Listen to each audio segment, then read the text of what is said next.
Mr. Bennett and Mrs. Brown. It seemed to me possible, perhaps desirable, that I may be the only person in this room who has committed the folly of writing, trying to write, or failing to write a novel.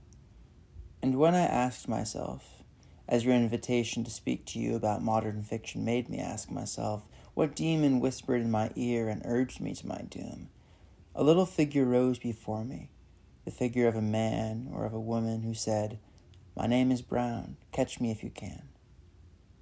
Most novelists have the same experience. Some Brown, Smith, or Jones comes before them and says in the most seductive and charming way in the world, "Come and catch me if you can."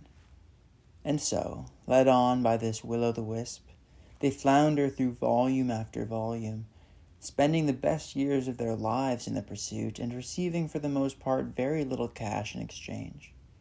Few catch the phantom. Most have to be content with a scrap of her dress or a wisp of her hair. My belief that men and women write novels because they are lured on to create some character which has thus imposed itself upon them has the sanction of Mr. Arnold Bennett. In an article from which I will quote, he says, "The foundation of good fiction is character creating and nothing else. Style counts, plot counts, originality of outlook counts, but none of these counts anything like so much as the convincingness of the characters. If the characters are real, the novel will have a chance. If they are not, oblivion will be its portion." And he goes on to draw the conclusion that we have no young novelists of first-rate importance at the present moment because they are unable to create characters that are real, true, and convincing. These are the questions that I want with greater boldness than discretion to discuss tonight. I want to make out what we mean when we talk about character in fiction, to say something about the question of reality which Mr. Bennett raises, and to suggest some reasons why the younger novelists fail to create characters if, as Mr. Bennett asserts, it is true that fail they do. This will lead me, I am well aware, to make some very sweeping and some very vague assertions, for the question is an extremely difficult one. Think how little we know about character. Think how little we know about art.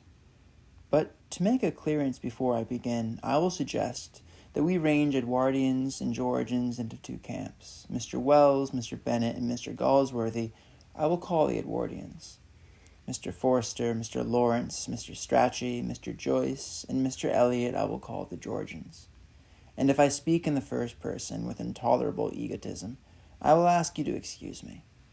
I do not want to attribute to the world at large the opinions of one solitary, ill-informed, and misguided individual.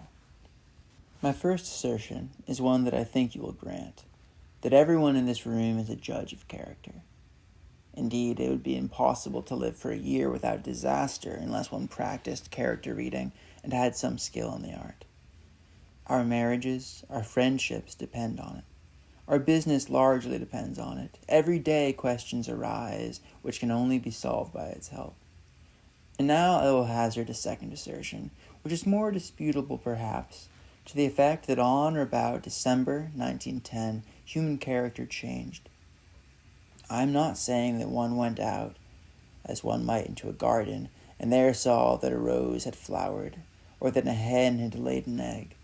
The change was not sudden and definite like that. But a change there was, nevertheless. And since one must be arbitrary, let us date it about the year 1910. The first signs of it are recorded in the books of Samuel Butler, in The Way of the Flesh in particular. The plays of Bernard Shaw continue to record it. In life one can see the change, if I may use a homely illustration, in the character of one's cook. The Victorian cook lived like a leviathan in the lower depths, formidable, silent, obscure, inscrutable.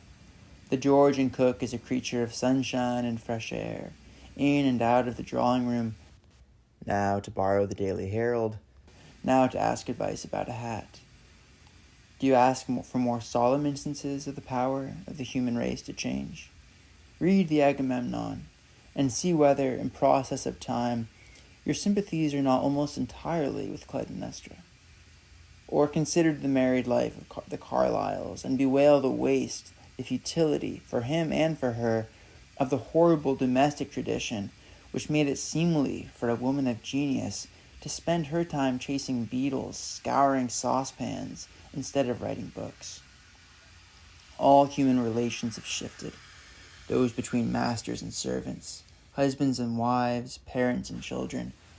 And when human relations change, there is at the same time a change in religion, conduct, politics, and literature.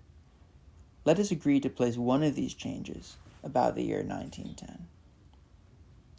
I have said that people have to acquire a good deal of skill in character reading if they are to live a single year of life without disaster. But it is the art of the young. In middle age and in old age, the art is practiced mostly for its uses, and friendships and other adventures and experiments in the art of reading character are seldom made. But novelists differ from the rest of the world because they do not cease to be interested in character when they have learned enough about it for practical purposes. They go a step further. They feel that there is something permanently interesting in character in itself. When all the practical business of life has been discharged, there is something about people which continues to seem to them of overwhelming importance, in spite of the fact that it has no bearing whatever upon their happiness, comfort, or income. The study of character becomes to them an absorbing pursuit. To impart character an obsession. And this I find it very difficult to explain. What novelists mean when they talk about character, what the impulse is that urges them so powerfully every now and then to embody their view in writing. So, if you will allow me, instead of analyzing and abstracting, I will tell you a simple story which, however pointless, has the merit of being true, of a journey from Richmond to Waterloo, in the hope that I may show you what I mean by character in itself, that you may realize the different aspects it can wear, and the hideous perils that beset you directly you try to describe it in words. One night some weeks ago, then, I was late for the train and jumped into the first carriage I came to. As I sat down, I had the strange and uncomfortable feeling that I was interrupting a conversation between two people who were already sitting there. Not that they were young or happy, far from it. They were both elderly, the woman over 60, the man well over 40. They were sitting opposite each other, and the man, who had been leaning over and talking emphatically to judge by his attitude and the flush on his face, sat back and became silent. I had disturbed him, and he was annoyed. The elderly lady, however, whom I will call Mrs. Brown, seemed rather relieved. She was one of those clean, threadbare old ladies whose extreme tidiness, everything buttoned, fastened, tied together, mended and brushed up, suggests more extreme poverty than rags and dirt.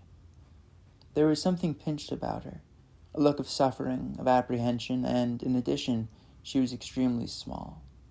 Her feet, in their clean little boots, scarcely touched the floor.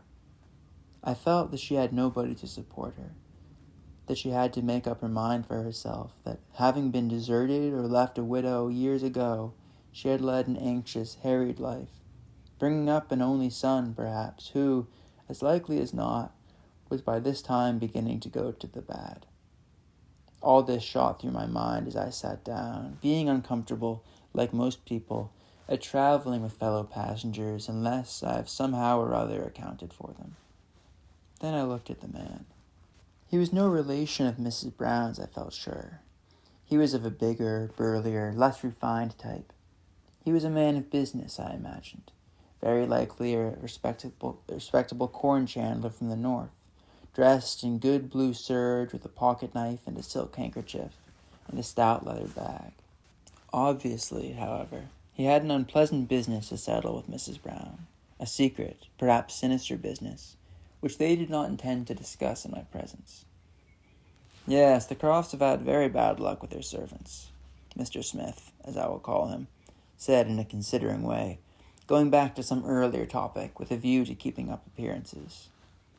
Ah, poor people, said Mrs. Bennett, a trifle condescendingly. My grandmother had a maid who came when she was 15 and stayed till she was 80. This was said with a kind of hurtful and aggressive pride to impress us both, perhaps. One doesn't often come across that sort of thing nowadays, said Mr. Smith in conciliatory tones. Then they were silent. It's odd they don't start a golf club there. I should have thought one of the young fellows would, said Mr. Smith, for the silence obviously made him uneasy. Mrs. Brown hardly took the trouble to answer.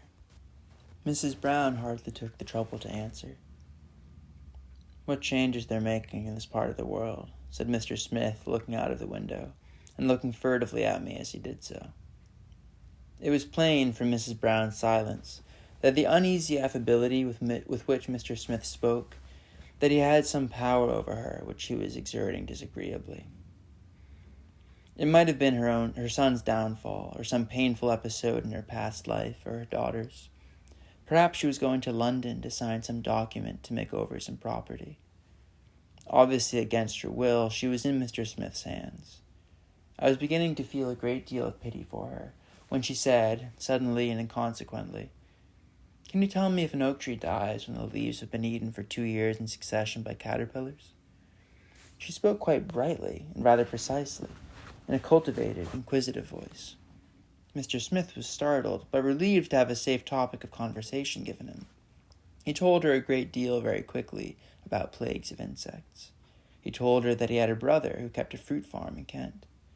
He told her what fruit farmers do every year in Kent, and so on and so on. While he talked, a very odd thing happened. Mrs. Brown took out her little white handkerchief and began to dab her eyes. She was crying. But she went on listening quite composedly to what he was saying, and he went on talking, a little louder, a little angrily, as if he had seen her cry often before, as if it were a painful habit. At last it got on his nerves. He stopped abruptly, looked out of the window, then leant towards her as he had been doing when I got in, and said in a bullying, menacing way, as if he would not stand any more nonsense. "So about that matter we were discussing. It'll be all right. George will be there on Tuesday." "We shan't be late," said Mrs. Brown, gathering herself together with superb dignity. Mr. Smith said nothing. He got up, buttoned his coat, reached his bag down, and jumped out of the train before it had stopped at Clapham Junction. He had got what he wanted, but he was ashamed of himself. He was glad to get out of the old lady's sight. Mrs. Brown and I were left alone together. She sat in her corner opposite, very clean, very small, rather queer, and suffering intensely. The impression she made was overwhelming.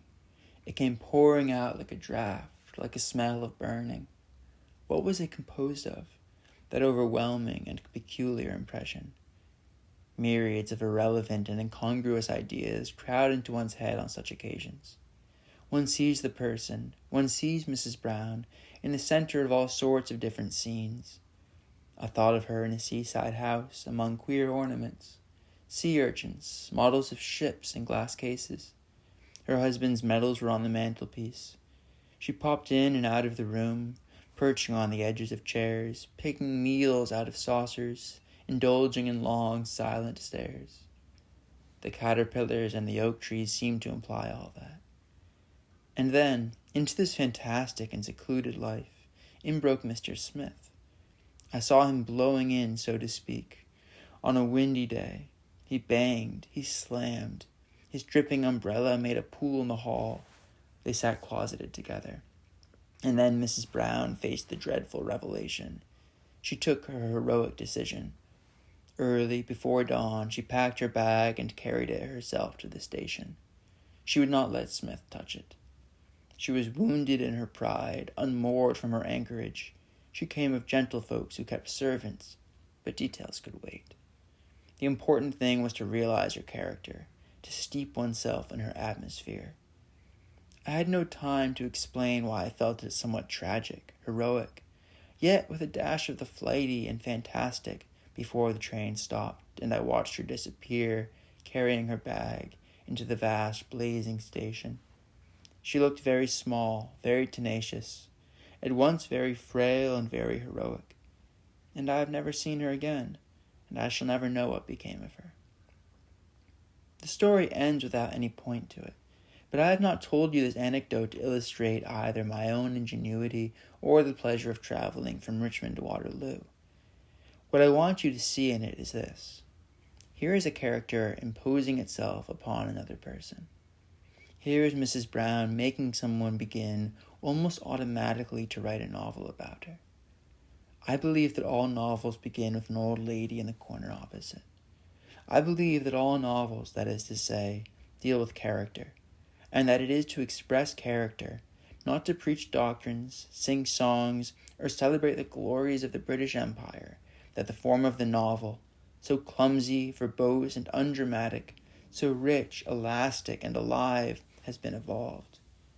To express character, I have said, but you will at once reflect that the very widest interpretation can be put upon those words. For example, old Mrs. Brown's character will strike you very differently according to the age and country in which you happen to be born. It would be easy enough to write 3 different versions of that incident in the train, an English, a French, and a Russian. The English writer would make the old lady into a character. He would bring out her oddities and mannerisms, her buttons and wrinkles, her ribbons and warts. Her personality would dominate the book. A French writer would rub out all that. He would sacrifice the individual Mrs. Brown to give a more general view of human nature, to make a more abstract, proportioned, and harmonious whole.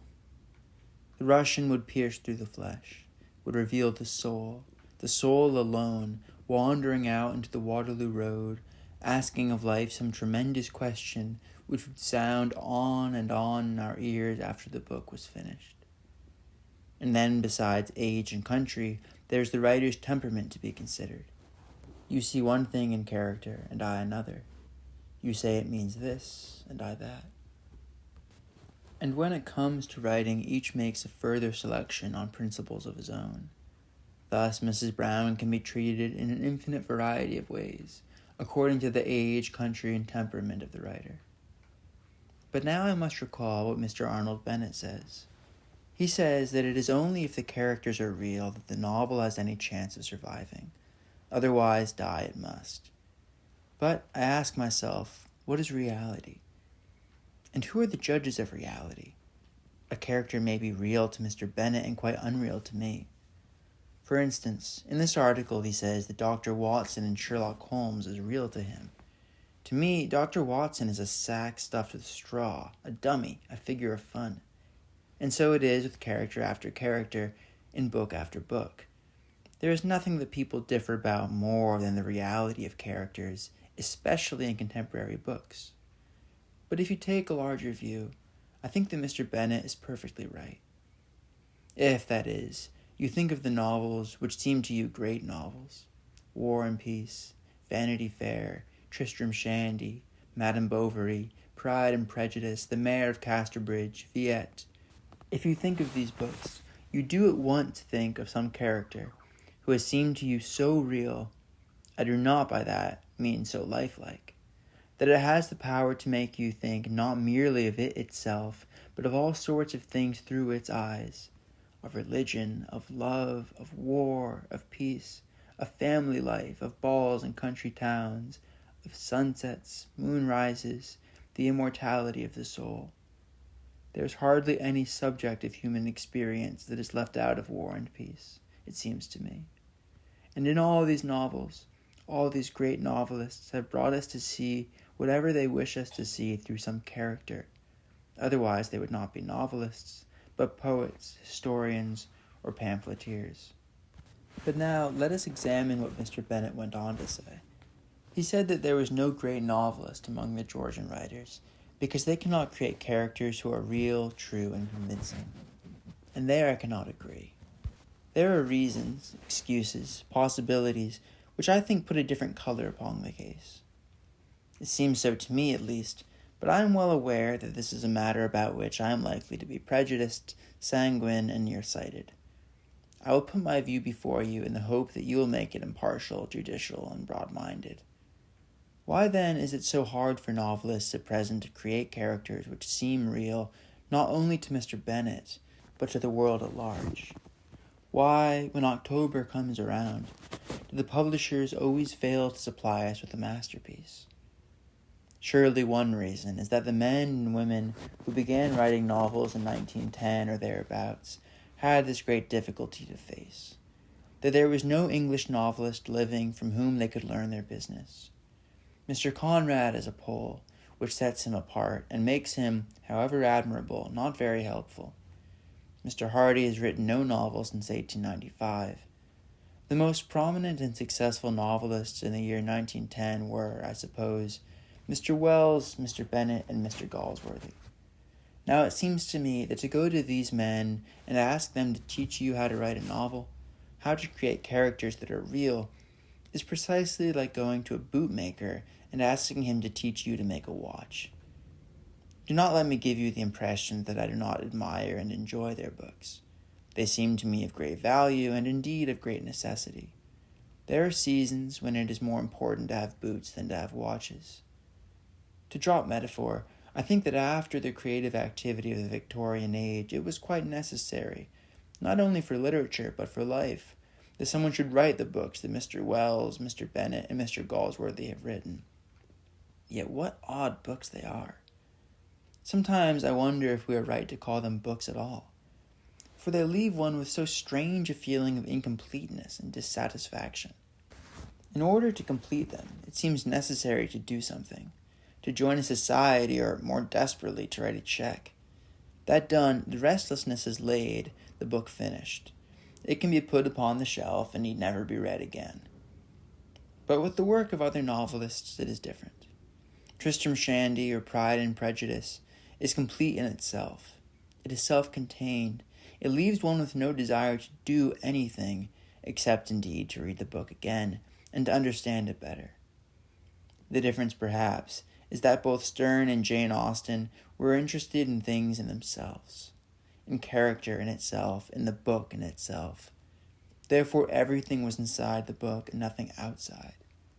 But the Edwardians were never interested in character in itself, or in the book in itself. They were interested in something outside.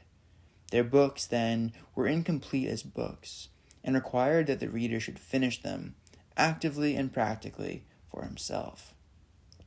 Perhaps we can make this clearer if we take the liberty of imagining a little party in the railway carriage. Mr. Wells, Mr. Galsworthy, Mr. Bennett are traveling to Waterloo with Mrs. Brown. Mrs. Brown, I have said, was poorly dressed and very small. She had an anxious, harassed look. I doubt whether she was what you would call an educated woman. Seizing upon all these symptoms of the unsatisfactory condition of our primary schools with a rapidity to which I can do no justice, Mr. Wells would instantly project upon the window pane a vision of a better, breezier, jollier, happier, more adventurous and gallant world, where these musty railway carriages and fusty old women do not exist, where miraculous barges bring tropical fruit to Camberwell by 8 o'clock in the morning, where there are public nurseries, fountains, and libraries, dining rooms, drawing rooms, and marriages, where every citizen is generous and candid, manly and magnificent, and rather like Mr. Wells himself. But nobody is in the least like Mrs. Brown. There are no Mrs. Browns in Utopia. Indeed, I do not think that Mr. Wells, in his passion to make her what she ought to be, would waste a thought upon her as she is. And what would Mr. Galsworthy see? Can we doubt that the walls of Dalton's factory would take his fancy? There are women in that factory who make 25 dozen earthenware pots every day.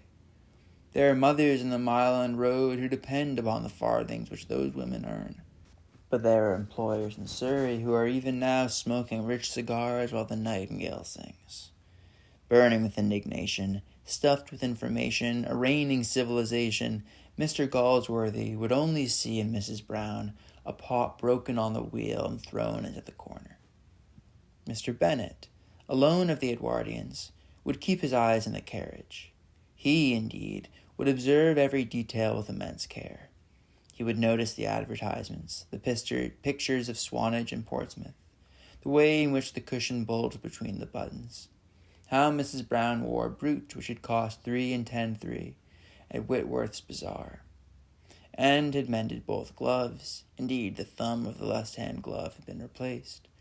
And he would observe, at length, how this was the non-stop train from Windsor, which calls at Richmond for the convenience of middle-class residents, who can afford to go to the theater but have not reached the social rank which can afford motor cars, though it is true there are occasions, he would tell us what, when they hire them from a company, he would tell us which. And so he would gradually sidle sedately toward Mrs. Brown, and would remark how she had been left a little copyhold, not freehold, property at Datchet, which, however, was mortgaged to Mr. Burgay, the solicitor. But why should I presume to invent Mr. Bennett? Does not Mr. Bennett write novels himself? I will open the first book that chance puts in my way, Hilda Lessways. Let us see how he makes us feel that Hilda is real, true, and convincing as a novelist should. She shut the door in a soft, controlled way, which showed the constraint of her relations with her mother. She was fond of reading Maud. She was endowed with the power to feel intensely. So far, so good. In his leisurely, sure-footed way, Mr. Bennett is trying in these first pages, where every touch is important, to show us the kind of girl she was. But then he begins to describe not Hilda Lessways, but the view from her bedroom window. The excuse being that Mr. Skellern, the man who collects rents, is coming along that way. Mr. Bennett proceeds, the bailiwick of Turnhill lay behind her, and all the murky district of the Five Towns, of which Turnhill is the northeast outpost, lay to the south. At the foot of Chatterley Wood, the canal wound in large curves on its way towards the undefiled plains of Cheshire and the sea. On the canal side, exactly opposite to Hilda's window, was a flour mill that sometimes made nearly as much smoke as the kilns and the chimneys closing the prospect on either end. From the flour mill a bricked path, which separated a considerable row of new cottages from their appurtenant gardens, led straight into Lessways Street, in front of Mrs. Lessways' house. By this path Mr. Skellern should have arrived, for he inhabited the farthest of the cottages. One line of insight would have done more than all those lines of description. But let them pass as the necessary drudgery of the novelist. And now, where is Hilda? Alas, Hilda is still looking out the window. Passionate and dissatisfied as she was a girl with an eye for houses. She often compared this old Mr. Skellern with the villas she saw from her bedroom window. Therefore, the villas must be described. Mr. Bennett proceeds, the row was called Freehold Villas, a consciously proud name in a district where much of the land was copyhold and could only change owners subject to the payment of fines and to the feudal consent of a court presided over by the agent of a lord of the manor. Most of the dwellings were owned by the occupiers, who, each an absolute monarch of the soil, niggled in his sooty garden of an evening amid the flutter of drying shirts and towels. Freehold villas symbolized the final triumph of Victorian economics, the apotheosis of the prudent and industrious artisan. It corresponded with the building society secretary's dream of paradise. And indeed, it was a very real achievement. Nevertheless, Hilda's irrational contempt would not admit this. Heaven be praised, we cry. At last we are coming to Hilda herself. But not so fast. Hilda may have been this, that, and the other, but Hilda not only looked at houses and thought of houses, Hilda lived in a house. And what sort of a house did Hilda live in? Mr. Bennett proceeds. It was one of the two middle houses of a detached terrace of 4 houses built by our grandfather Lessways, the teapot manufacturer. It was the chief of the 4, obviously the habitation of the proprietor of the terrace. One of the corner houses comprised a grocer's shop, and this house had been robbed of its just proportion of garden, so that the seigneurial garden plot might be triflingly larger than the other. The terrace was not a terrace of cottages, but of houses rated at from 26 to 36 pounds a year, beyond the means of artisans and petty insurance agencies and rent collectors. And further, it was well built, generously built, and its architecture, though debased, showed some faint traces of Georgian amenity. It was admittedly the best row of houses in that newly settled quarter of the town. In coming to it out of freehold villas, Mr. Skellern obviously came to something superior, wider, more liberal. Suddenly Hilda heard her mother's voice. But we cannot hear her mother's voice, or Hilda's voice. We can only hear Mr. Bennett's voice telling us facts about rents and freeholds and copyholds and fines. What can Mr. Bennett be about? I have formed my own opinion of what Mr. Bennett is about. He is trying to make us imagine for him. He is trying to hypnotize us into the belief that, because he has made a house, there must be a person living there. With all his powers of observation, which are marvelous, with all his sympathy and humanity, which are great, Mr. Bennett has never once looked at Mrs. Brown in her corner. There she sits in the corner of the carriage, that carriage which is traveling, not from Richmond to Waterloo, but from one age of English literature to the next. For Mrs. Brown is eternal. Mrs. Brown is human nature. Mrs. Brown changes only on the surface. It is the novelists who get in and out. There she sits, and not one of the Edwardian writers has so much as looked at her. They have looked very powerfully, searchingly, and sympathetically out of the window, at factories, at utopias, even at the decoration and upholstery of the carriage, but never at her, never at life, never at human nature. And so they have developed a technique of novel writing which suits their purpose. They have made tools and established conventions which do their business. But those tools are not our tools, and that business is not our business. For us, those conventions are ruin, those tools are death.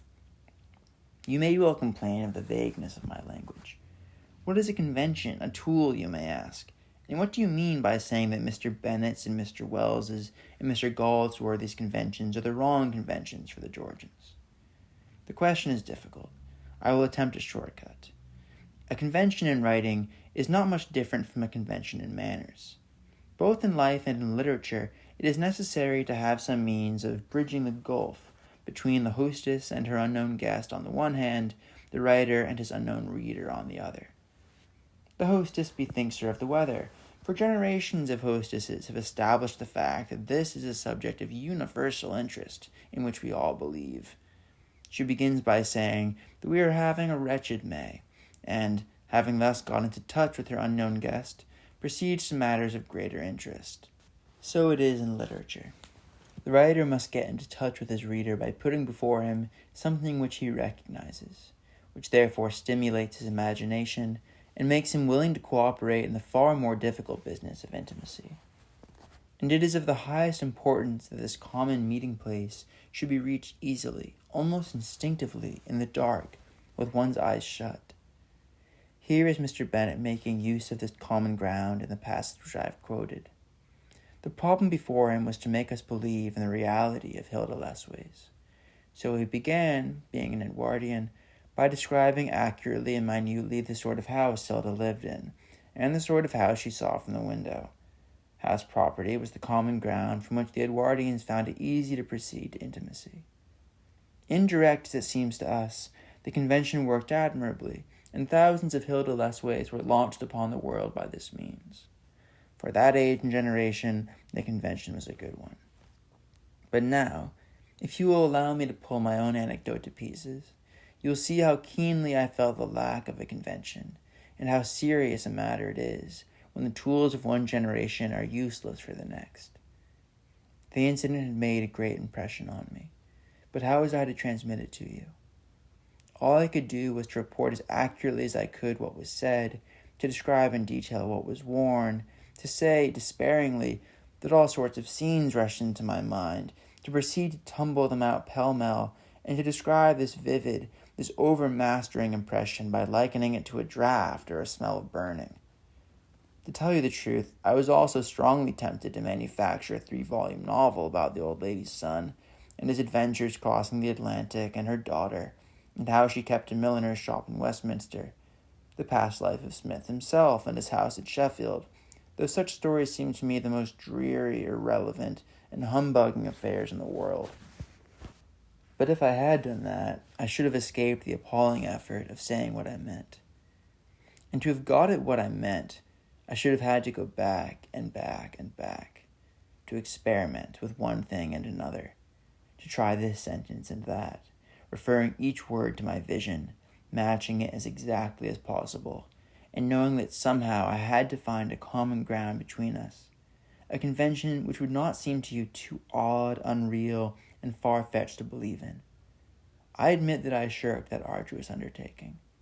I let my Mrs. Brown slip through my fingers. I have told you nothing whatever about her. But that is partly the great Edwardians' fault. I asked them, They are my elders and betters. How shall I begin to describe this woman's character? And they said, begin by saying that her father kept a shop in Harrogate. Ascertain the rent. Ascertain the wages of shop assistants in the year 1878. Discover what her mother died of. Describe cancer. Describe calico. But I cried, stop, stop. And I regret to say that I threw that ugly, that clumsy, that incongruous tool out of the window.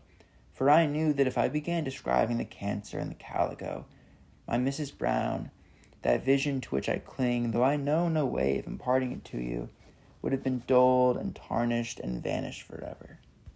That is what I mean by saying that the Edwardian tools are the wrong ones for us to use. They have laid an enormous stress upon the fabric of things. They have given us a house in the hope that we may be able to deduce the human beings who live there. To give them their due, they have made that house much better worth living in. But if you hold that novels are in the first place about people, and only in the second about the houses they live in, that is the wrong way to set about it. Therefore, you see, the Georgian writer had to begin by throwing away the method that was in use at the moment. He was left alone there, facing Mrs. Brown without any method of conveying her to the reader. But that is inaccurate. A writer is never alone. There is always the public with him. If not on the same seat, at least in the compartment next door. Now, the public is a strange traveling companion. In England, it is a very suggestible and docile creature, which, once you get it to attend, will believe implicitly what it is told for a certain number of years. If you say to the public with sufficient conviction, all women have tails and all men humps, it will actually learn to see women with tails and men with humps, and will think it very revolutionary and probably improper if you say, nonsense, monkeys have tails and camels' humps, but men and women have brains and they have hearts, they think and feel. That will seem to it a bad joke, and an improper one into the bargain. But to return. Here is the British public sitting by the writer's side and saying in its vast and unanimous way, old women have houses, they have fathers, they have incomes, they have servants, they have hot water bottles. That is how we know that they are old women. Mr. Wells and Mr. Bennett and Mr. Galsworthy have always taught us that this is the way to recognize them. But now with your Mrs. Brown, how are we to believe in her? We do not even know whether her villa was called Albert or Balmoral, what she paid for her gloves, or whether her mother died of cancer or of consumption. How can she be alive? No, she is a mere figment of your imagination. And old women, of course, ought to be made of freehold villas and copyhold estates, not of imagination. The Georgian novelist, therefore, was in an awkward predicament. There was Mrs. Brown protesting that she was different, quite different from what people made out, and luring the novelist to her rescue by the most fascinating, if fleeting, glimpse of her charms.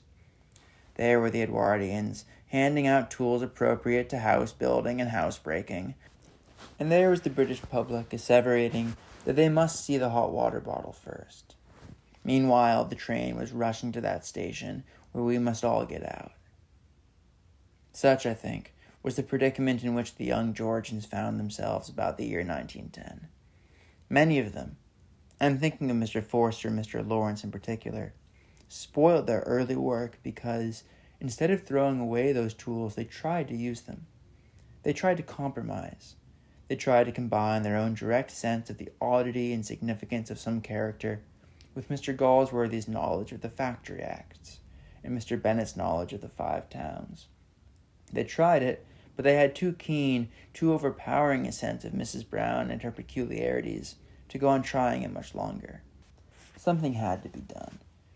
At whatever cost of life, limb, and damage to valuable property, Mrs. Brown must be rescued, expressed, and set in her high relations to the world before the train stopped and she disappeared forever.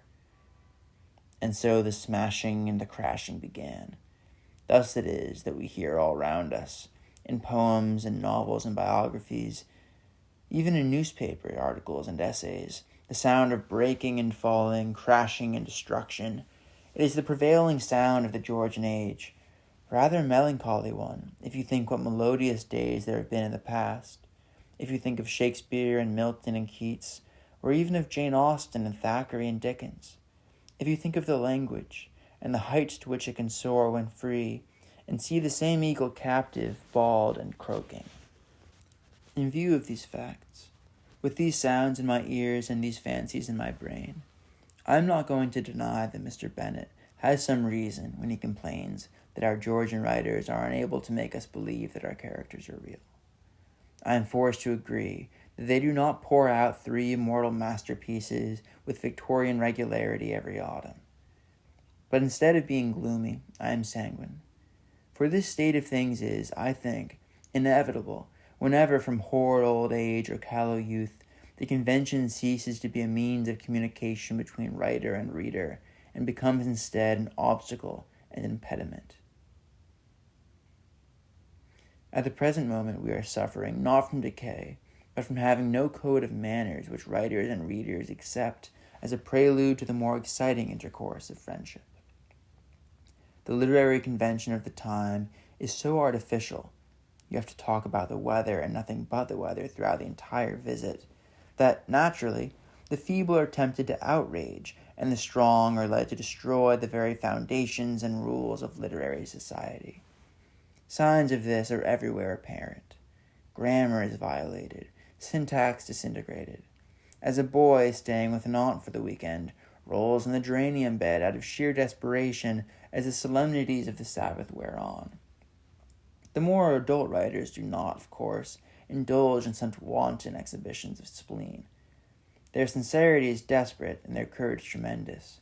It is only that they do not know which to use, a fork or their fingers.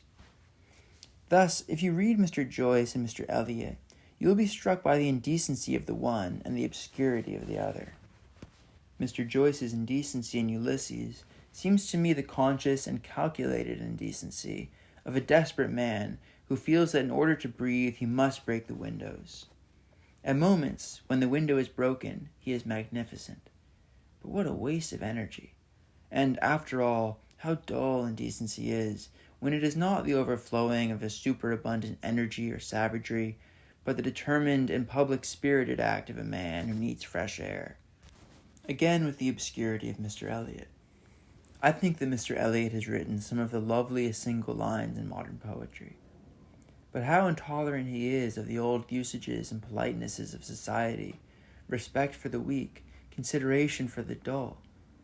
As I sun myself upon the intent and ravishing beauty of one of his lines, and reflect that I must make a dizzy and dangerous leap to the next, and so on from line to line, like an acrobat flying precariously from bar to bar, I cry out, I confess, for the old decorums, and envy the indolence of my ancestors who, instead of spinning madly through mid-air, dreamt quietly in the shade with a book. Again, in Mr. Strachey's books, Eminent Victorians and Queen Victoria, the effort and strain of writing against the grain and current of the times is visible too.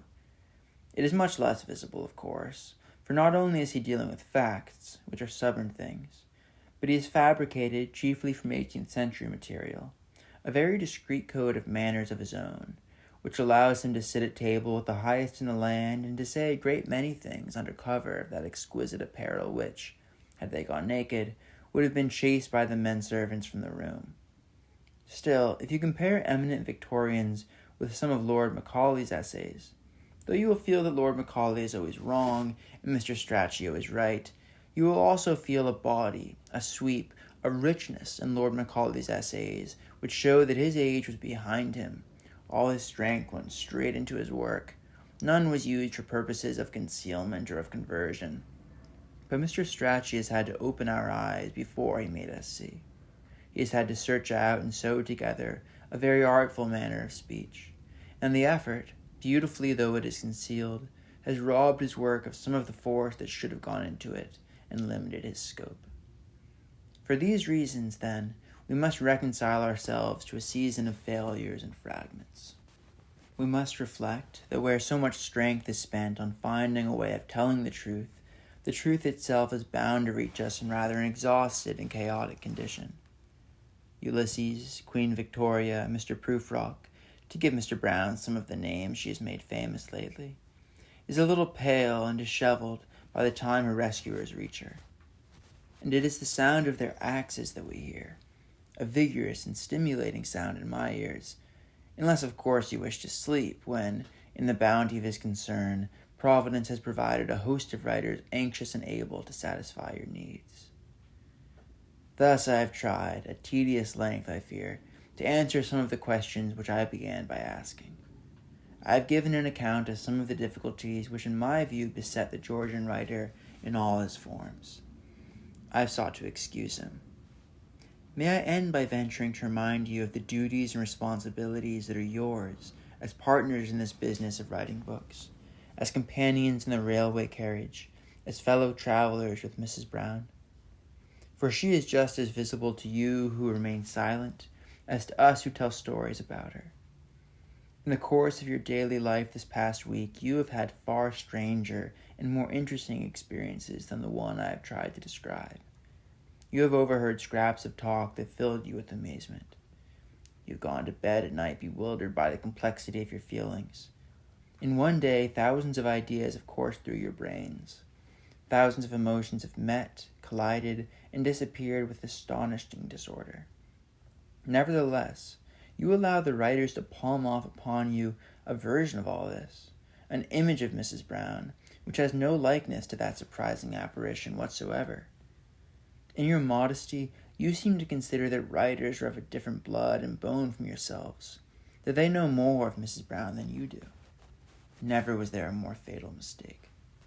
It is this division between reader and writer, this humility on your part, these professional airs and graces and ours, that corrupt and emasculate the books, which should be the healthy offspring of a close and equal alliance between us. Hence spring those sleek, smooth novels, those portentous and ridiculous biographies, that milk and watery crisp criticism, those poems melodiously celebrating the innocence of roses and sheep, which pass so plausibly for literature at the present time. Your part is to insist that writers shall come down off their plinths and pedestals, and describe beautifully if possible, truthfully at any rate, our Mrs. Brown. You should insist that she is an old lady of unlimited capacity and infinite variety, capable of appearing in any place, wearing any dress, saying anything, and doing heaven knows what. But the things she says and the things she does, and her eyes and her nose and her speech and her silence, have an overwhelming fascination, for she is, of course, the spirit we live by, life itself. But do not expect just at present a complete and satisfactory presentment of her. Tolerate the spasmodic, the obscure, the fragmentary, the failure. Your help is invoked in a good cause. For I will make one final and surpassingly rash prediction. We are trembling on the verge of one of the great ages of English literature. But it can only be reached if we are determined never, never to desert Mrs. Brown.